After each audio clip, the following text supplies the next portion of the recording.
होता है वैसे क्रियाकलाप जिस क्रियाकलाप को करने के द्वारा हमें आय की प्राप्ति होती है। इन्हीं क्रियाकलाप राजधानी पटना के राम लखन सिंह यादव सर्वोदय +2 स्कूल की टीचर प्राथमिक क्रियाकलाप के बारे में बच्चों को बता रही हैं। क्लासरूम में खड़े टीचर आर्थिक क्रियाकलाप के बारे में समझाते हुए कहती हैं, आर्थिक क्रियाकलाप वो क्रियाकलाप है जिससे हमें आय की प्राप्ति होती है।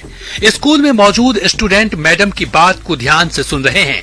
मैडम खड़ी होकर बच्चों को पढ़ा रही हैं, लेकिन पहले ये स्थिति नहीं थी। जिस टेबल के पीछे खड़े होकर मैडम बच्चों को पढ़ा रही हैं, उसके पीछे कभी कुर्सी होती थी, पर शिक्षा विभाग के आदेश के बाद उसे हटा लिया गया है।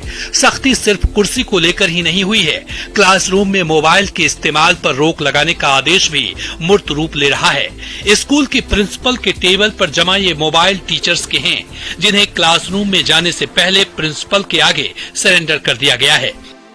बिहार के सरकारी स्कूल के शिक्षकों के लिए एक नया आदेश जारी हुआ है कि अब क्लासरूम में शिक्षक कुर्सी पर नहीं बैठेंगे। इसके साथ साथ दूसरा आदेश ये है कि अब मोबाइल फोन का भी क्लास के दौरान शिक्षक इस्तेमाल नहीं करेंगे। शिक्षा विभाग के नए आदेश के सामने आते ही न्यूज 18 टीम ने पटना के राम लखन सिंह यादव सर्वोदय +2 स्कूल में पहुंचकर इस आदेश के असर को भांपने की कोशिश की। वहां पहुंचकर ये जानने का प्रयास किया, इस शक्ति को स्कूल के स्टूडेंट और टीचर कैसे देख रहे हैं। रूम में फिलहाल अगर देखा जाए तो कुर्सी नहीं है, टीचर खड़ी होकर यहाँ पर बच्चों को पढ़ा रही हैं। तो जरा हम बात करेंगे सबसे पहले टीचर से ही।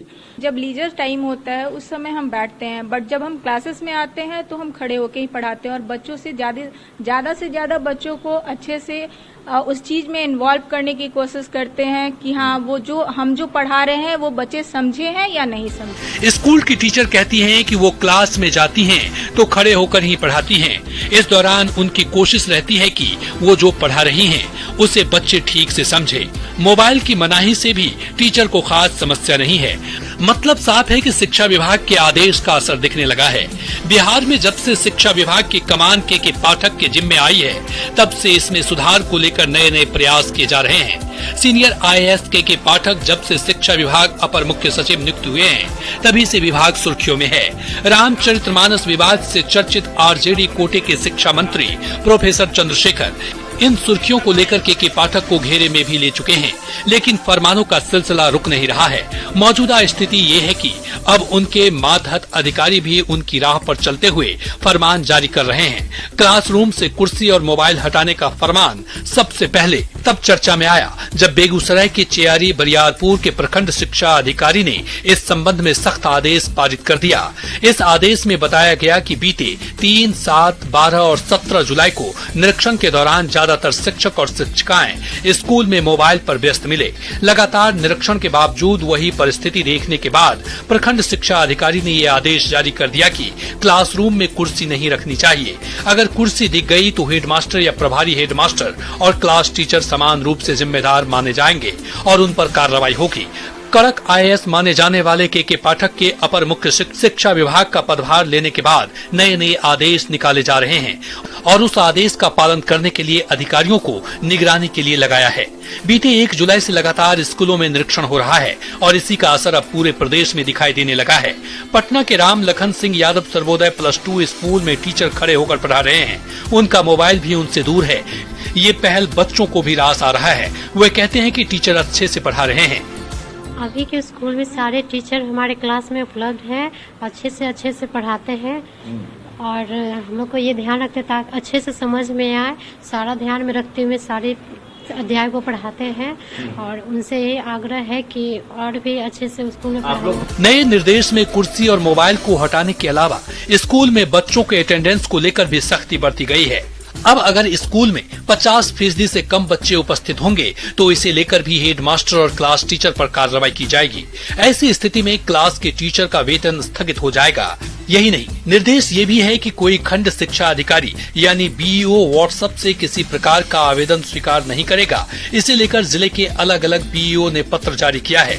इसके बाद सरकारी स्कूल के संचालन में एकाएक कई तरह के बदलाव देखे जा रहे हैं। कड़ाई का आलम यह है कि अब बच्चों को रोज स्कूल आना पड़ रहा है और जिस दिन वो नहीं आते, स्कूल के टीचर या तो फोन पर घर वालों से बात कर रहे हैं या सीधे बच्चों के घर तक पहुंच जा रहे हैं। उपस्थिति क्या लग रहा है, पहले की तुलना में बढ़ी है? बहुत ज्यादा बढ़ी है पहले की तुलना में। पहले मतलब आप लोग नहीं आते थे? नहीं, पहले हम लोग नहीं आते थे उतना, कभी कदार हफ्ता में 2-3 बार आ जाते थे पहले, अब तो रोज आना इस पड़ता है। बात का डर है? कुछ बात का नहीं, सब जहाँ ऑल सब्जेक्ट हो ही रहा है अब सब चीज, तो क्या डरेंगे। यानी अचानक ऐसा क्या हुआ कि स्कूल आने लगे? बहुत ज्यादा ही स्ट्रिक्ट स्कूल हो गया तो आना ही पड़ेगा, नहीं तो सर घर में शिकायत चला जाता है। अच्छा, टीचर घर चले जाते हैं क्या? हाँ, मैम घर नहीं जाती हैं तो मम्मी से फोन कर बात कर। अगर स्कूल में उपस्थित नहीं होते तो मैम पूछती हैं कि तुम लोग किस लिए नहीं आए, या फिर क्या वजह था नहीं आए, या तो कॉल करती हैं तो हम लोग की टीचर हम लोग के घर पे पहुंच जाती हैं और मैम से शिकायत लगाती हैं कि हम लोग स्कूल नहीं आते हैं। कड़ाई की वजह से स्कूल के छात्र लगातार सुबह 9:30 से लेकर शाम 4 बजे तक स्कूल में अपनी उपस्थिति दर्ज करा रहे हैं। इस कड़ाई से पहले ऐसी स्थिति कभी नहीं थी। छात्र बताते हैं कि पहले उन्हें काम देकर टीचर चेयर पर आराम फरमाते रहते थे। तो हम लोग को होमवर्क दे के या फिर पढ़ा के कुछ टॉपिक खत्म होता था तो उसके बाद चेयर पे आराम कर लेते थे, लेकिन अभी वैसा नहीं है। अभी टीचर आराम नहीं कर रहे हैं अब? नहीं, अभी मतलब उनको जब टाइम मिलेगा लंच टाइम तब वो लोग आराम कर सकते हैं। क्लास टाइम में ना वो लोग बैठना है कुर्सी पे, ना फोन यूज करना है, और चुपके से फोन उनसे बात करते नहीं देखते? नहीं, वो सब अभी अलाउ नहीं क्लास में कुछ नहीं? नहीं, अभी क्लास में कुछ नहीं, क्लास में सिर्फ पढ़ाई। अच्छा, अधिकारी भी आते हैं स्कूल? क्या जी? अधिकारी वगैरह भी आते हैं? हाँ, अधिकारी भी आते हैं। स्कूल की प्रिंसिपल भी मानती हैं कि इस सख्ती के बाद बच्चों की उपस्थिति बढ़ी है। पहले जहां 50% बच्चे स्कूल आते थे, वहीं आज 68% बच्चे स्कूल पहुंच रहे हैं। प्रिंसिपल ये भी कहती हैं कि उनके यहां तो मोबाइल से ही सबका अटेंडेंस बन रहा है और अटेंडेंस के बाद सारे टीचर मोबाइल जमा कर रहे हैं। स्थिति तो मेरे यहाँ पहले से भी अच्छी थी, 50% उपस्थिति थी, अभी जो है 86% उपस्थिति हुई है। और अधिकांश बच्चे जो हैं वे समय से आ रहे हैं। समय में बदलाव होने के कारण कुछ बच्चों को परेशानी हो रही है, क्योंकि विद्यालय में 2-2 स्कूल चलता है। हाँ, मेरे यहाँ तो मोबाइल से ही अटेंडेंस बन रहा है, बच्चों का भी, शिक्षकों का भी और मेरा भी। और अटेंडेंस बनाने के बाद सभी शिक्षक मेरे ऑफिस में अपना मोबाइल जमा कर देते हैं, और उसके बाद जब इमरजेंसी होता है किन्हीं को तो आकर के वे लेकर के बात करते हैं।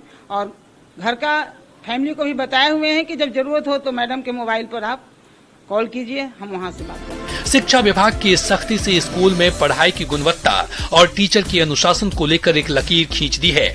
बच्चे जहां इस आदेश से लाभान्वित हो रहे हैं, वहीं शिक्षक और प्रिंसिपल भी इस आदेश के पालन में जुट गए हैं। स्कूलों में जो है सरकार के आदेश का साफ तौर से अब पालन होता हुआ दिख रहा है, क्योंकि सरकार की तरफ से न सिर्फ सख्ती बरती जा रही है बल्कि लगातार इंस्पेक्शन भी किए जा रहे हैं अधिकारियों के द्वारा, और शो कॉज के साथ साथ वेतन स्थगित करने की भी कार्रवाई हो रही है। ऐसे में जो भी आदेश निकल रहा है, यानी रोजाना 3 से 4 आदेश शिक्षा विभाग के द्वारा जारी किया जाता है, और उस आदेश का कितना पालन होता है इसकी भी कड़ाई से मॉनिटरिंग चल रही है। कैमरामैन दीपक के साथ रजनीश कुमार, न्यूज़ 18 पटना।